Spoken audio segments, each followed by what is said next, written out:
how to get the new Instagram update.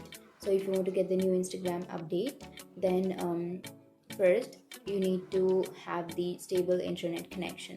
So check your internet connection. If that's not stable, then switch to your cellular data or your Wi-Fi.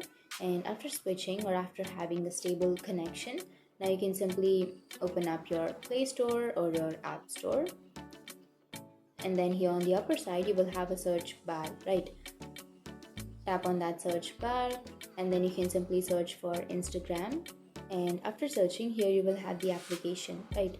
So choose the application, and then here you will have two options. One is uninstall and another one is open. So instead of this open option, if you have an update option, then that means your Instagram needs an update and you have to update your Instagram application.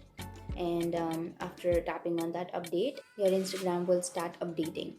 And that's it. That's how you update it. And after updating, you can simply tap on open, or you can open up your Instagram and you can use that. And that's it. That's how you update. And if you have any questions, feel free to comment below.